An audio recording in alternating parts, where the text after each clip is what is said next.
Hello viewers. Hello viewers. Today we're going to look at the way to facilitate troubleshooting, electrical troubleshooting, with the help of electrical diagram.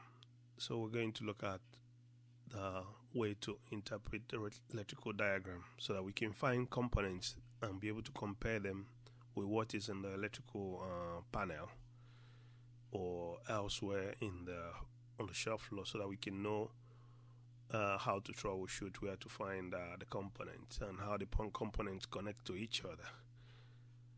So here, first of all, we have to look at this is like this has a lot of good information which we are going to encounter in the diagram. So here we're gonna, if we look here, if we look up here, we'll see what the letters will be. If we have a B, for example, if we have this signal, it's gonna be pressure level, pressure switch, or pressure switch, or level switch, or flow switch, or something like that. When you see thermocouple photocell, so this is the symbol for it. So, and when we have C, it's usually referring to capacitor. You say E here will be all the devices, panel control boxes and all that, valves and all that. But some of these things are particular to this maker, and some of them are generic, So when we have the letter G, so power supply units, and when the letter G comes before anything, and then we have when we have F, it's usually the control protective device, such as RCCB or MCB or things like that. N is a PLC equipment. M is for motor. K is for the contactors. R, the resistors and heating elements. That's the switches, transformer. So this is the kind of typical number you will encounter in this diagram. This is 3S25. So it's telling you that this is on the circuit sheet number 3, and the component is S, which is a switch.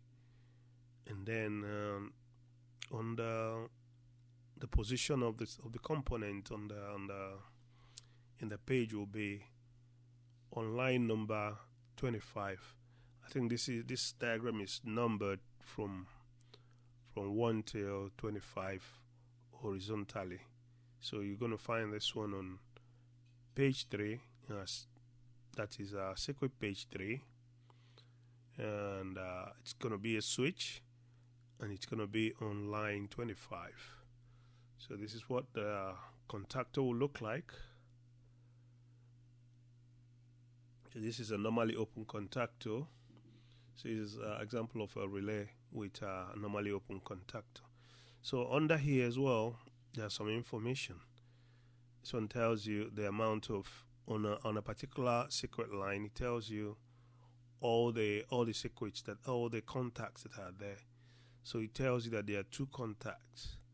There are two contacts on this particular circuit. Now there are two normally open contacts, and there is one normally closed contact on this particular circuit line. So that's what it says here. This one tells you the color code of the wires that they've used in this project. So if we go forward, so these are the components that you'll encounter as well.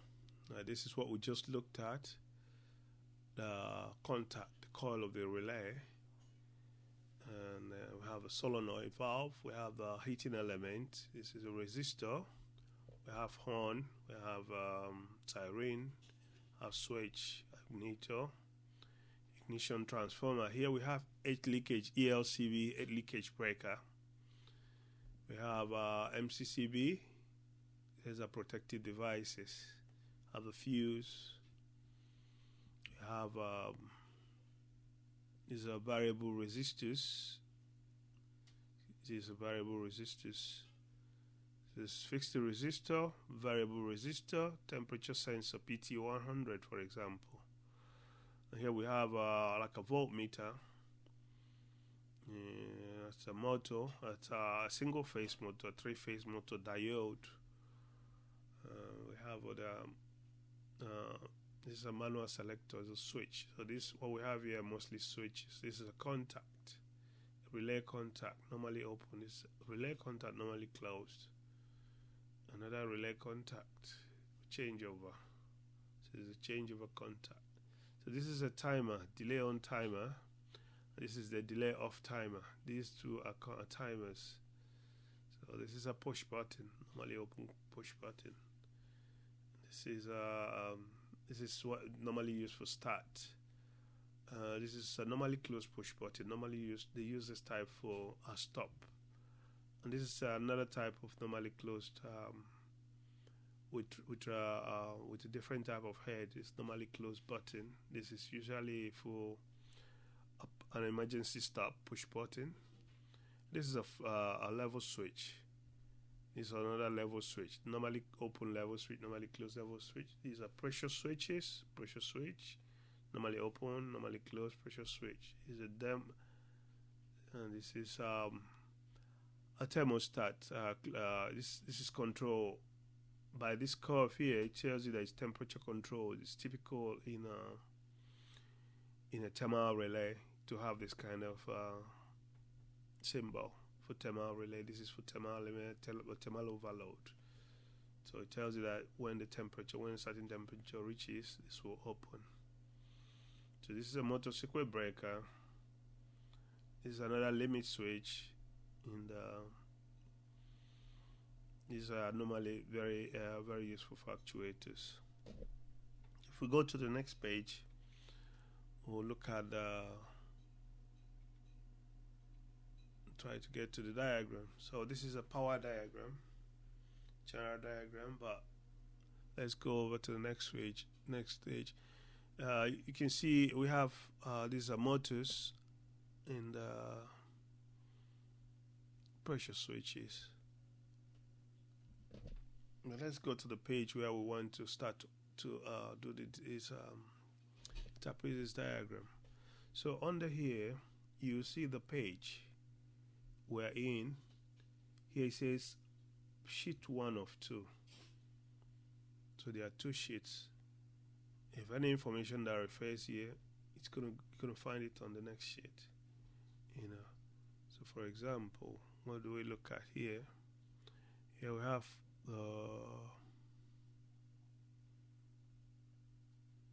let's go to the next page and see what we can find.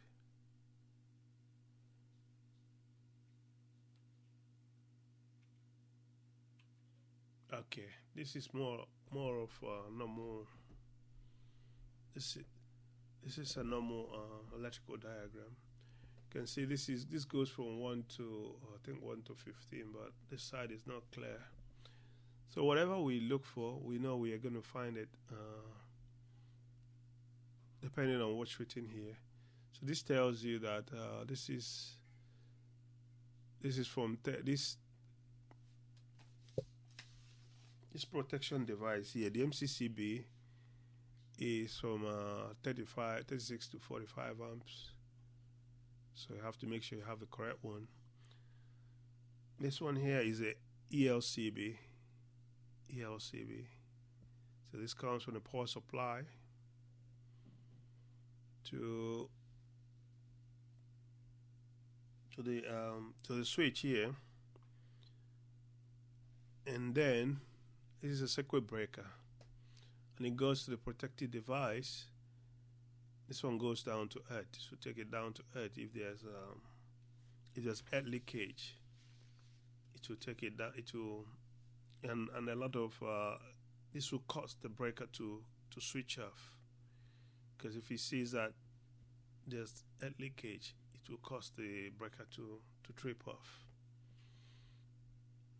So anyway, what we have here is another circuit breaker, another MCCB. Already we will know from the Q, it's a Q3, so we know that this is what it is, a protective component. This is for This is a speed variable frequency drive, or like a motor controller. These ones are direct online. Okay. And if we see this wire continues to page 03 on the first line of page 3. We see on the first line, that's where you find this, the continuation of this L01, L02, whatever is up here, which is L01 and L02 anyway. So if we go to the next page,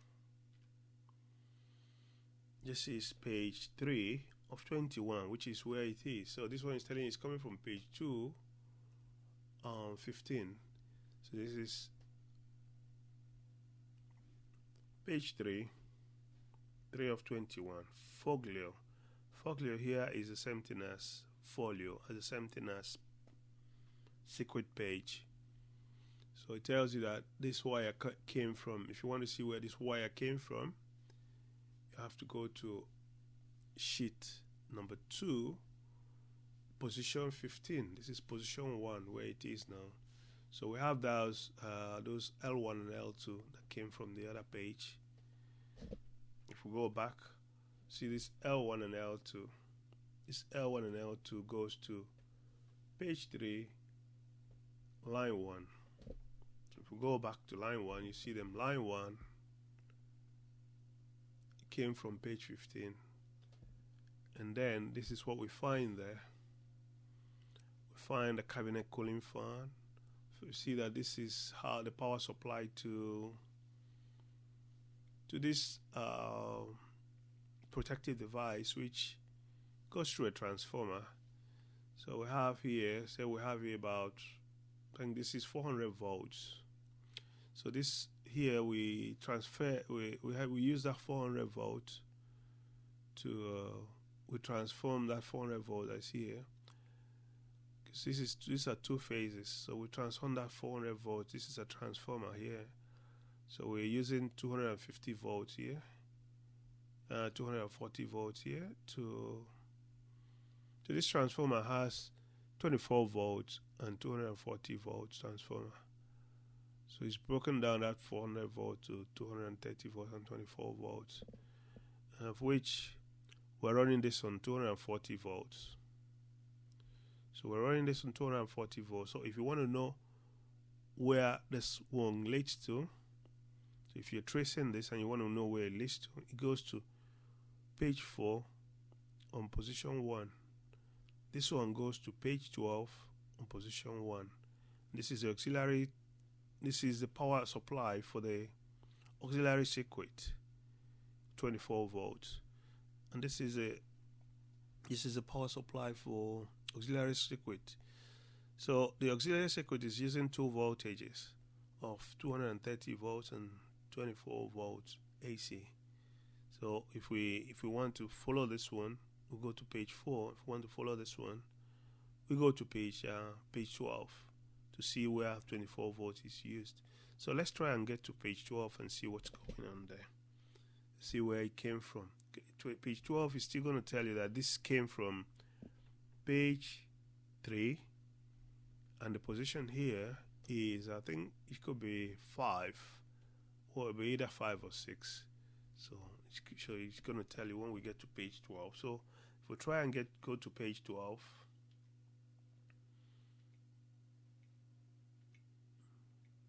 so this is page 12 of 21. So this tells you that this power supply came from 3, 5. Remember what we said. It's going to tell you this is the power supply of 24 volts. This is what the 24 volt has been used for. So those 24 volt has been used for the light, for the pilot lamps. So this is the pilot lamps that it was used to supply the pilot lamps of the panel. So this tells you there's a burner lockout. The burner is on, and the burner is when the burner is live, it tells you here. So if we go back to this page, so it tells you one comes from page 3, line 6, and the other one came from page 3, line 5, so 5 and 6. So let's go back to page 3, line 5 to see what to continue our diagnosis from there. So page 3 is where we're going. That's our sheet page. So if we go to page 3 now we're on page 3. This is page 3. As you can see here, this is page 3 on line 5 and 6. Come on. So line 5 and 6 is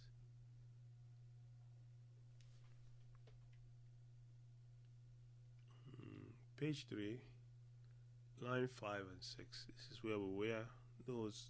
That's where the power supply for the pilot lamps came from. So now we're going to follow the auxiliary, know what this 240 volts was used for. Already we know that they've used this one to control this is a cabinet fan, the cooling this thing. Maybe I think it runs on 240 volts. They've used it for the cabinet cooling fan here. So probably it's an 18 watts motor, so it's a small motor. But it's an AC motor, and this equal breaker is 2 amps, so it's probably a small panel fan. So now this one is what's being used to control the main circuit, the main control circuit. So if we follow this 240 volts, if we follow this 24 volt, 230 volt, we're going to see the main circuit, which was how the main control circuit diagram. And it says we're going to see it in page 4.1, page 4.1. So that is where we're going to start seeing the control circuit. I think it's on the next page. So if we go to the next page, we see that here. So this is a burner controller. So this burner controller has a circuit controller.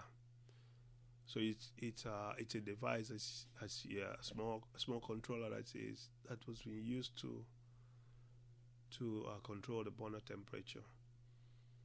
So these are devices that will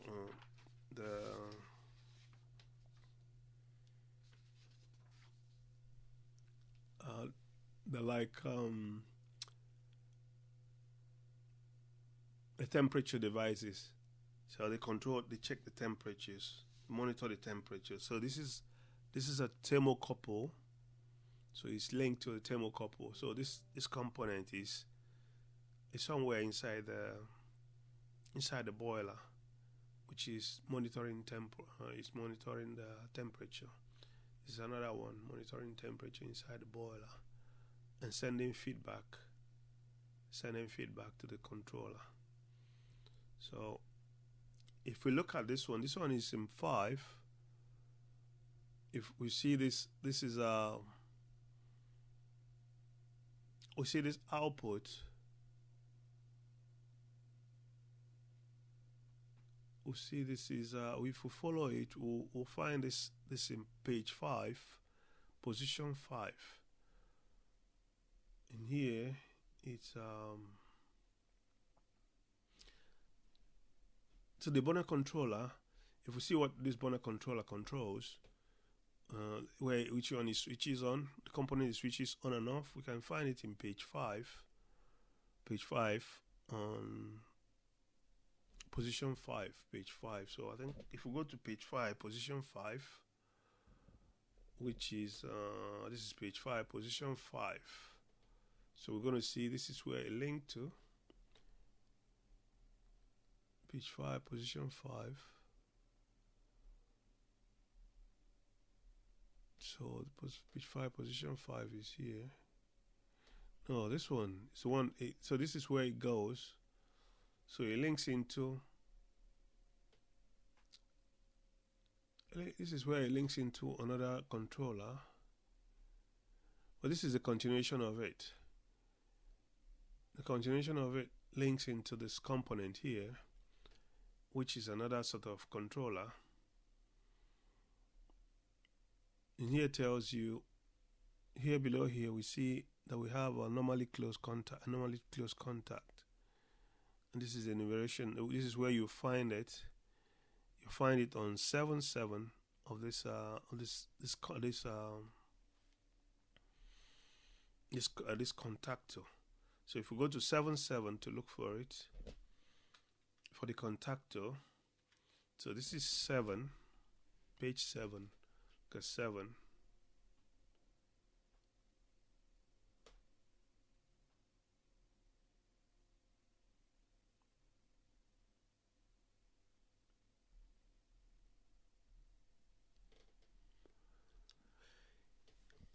Here we can see that if we want to know what supplies power to all these contacts, because for example, if this contactor is not working, you want to find out why this contactor is not working. This is the low oil level. First of all, we have to top oil, make sure that there's oil, because there's a float switch here. There's a float switch here, so we have to make sure there's oil here. So, but if there's no oil, and you know that, because if there's oil here, this will close. This float switch will close, and if it closes this, and then you start having power, and which will trigger other things and make it to make your circuit run. So we see that this is connected to the connector on the panel. It's on X17 and X18. So this is where the wire connectors will be on your panel.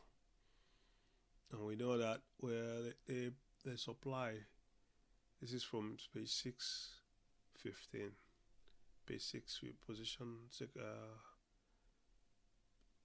component position 15 here.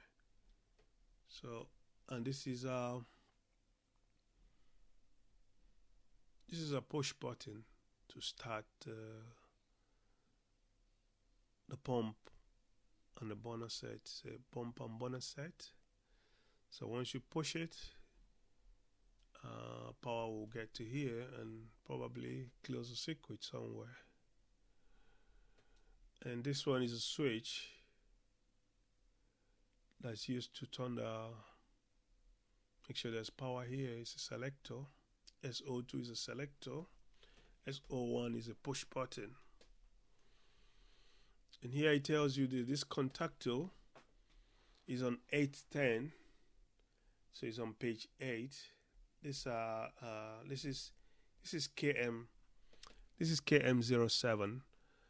And this contact of KM02, the relay, you find the coil on page 8, line 10.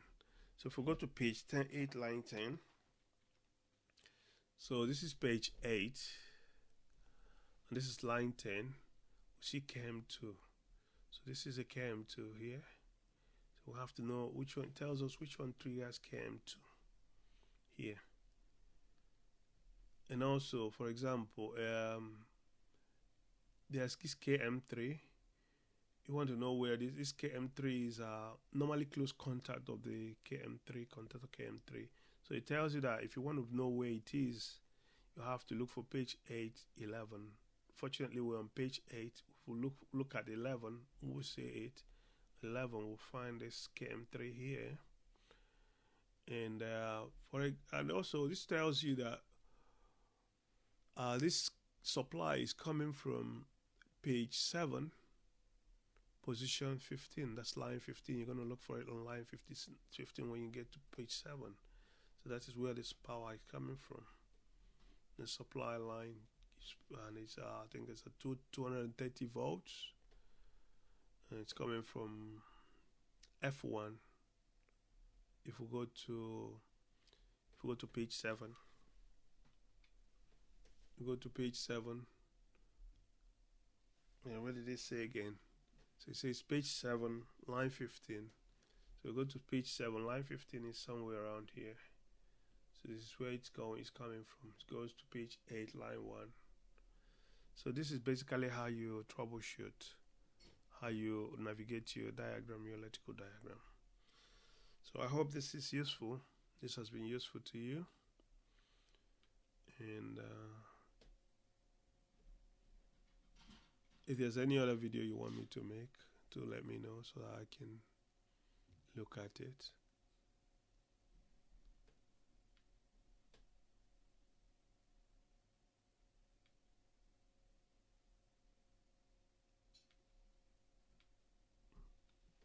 Thank you, and catch you on the next one.